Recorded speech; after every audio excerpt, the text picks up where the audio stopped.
All right, now I want to, Joan, I want to not ask you about this, but I want to move on to what we mentioned in the first hour. We got some breaking news out of the Yarra City Council in Melbourne. They have voted unanimously. This would be the 6 Greens, 2 Labor, 1 Socialist and an independent member of the council. Unanimously, no longer 26th of January will be known as Australia Day. They've also said no to a citizenship ceremony on that day.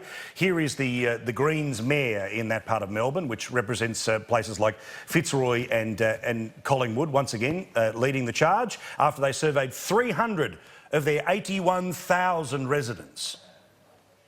The feedback that we've had from the community is pretty strong and consistent and clear, and that is that it's not a day of celebration for many people. It's not a day that represents our whole nation. Senator, my view is pretty clear. The Victorian government should sack this council. Any state government should sack a council that does this stuff. It isn't their core job. And I do notice that there's not an awful lot of Aboriginality that's actually represented in the councillors that are there. So, you know, it all seems to me to be virtue signalling, not actually giving up any of their power given to them by representative democracy that came about through the modernisation of Australia in 1788.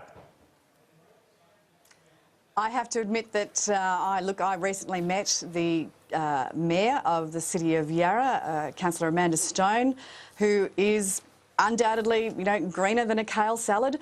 We were doing a function together at a school where she was lecturing this school on the fact that the Constitution is currently obsolete in the face of globalisation. So this comes as no surprise to me. However, I am very, very disappointed. I think that you'll find that Alex Hawke has given this council fair warning that we don't need to hold citizenship ceremonies in the city of Yarra, if that is the case, on January 26th. I find that a great shame because I'm sure Steve's in the same boat. We've both been to citizenship ceremonies. They are fantastic events. They should be non-political. They should be secular. They should be bipartisan because that's what a citizenship ceremony is all about. And quite frankly, I think that this behaviour from the City of Yarra, from the Mayor there and from the councillors is hugely disappointing from this, you know, extraordinary inner city, you know, latte sipping, lanyard wearing set that claim to, you know, represent the voices and the views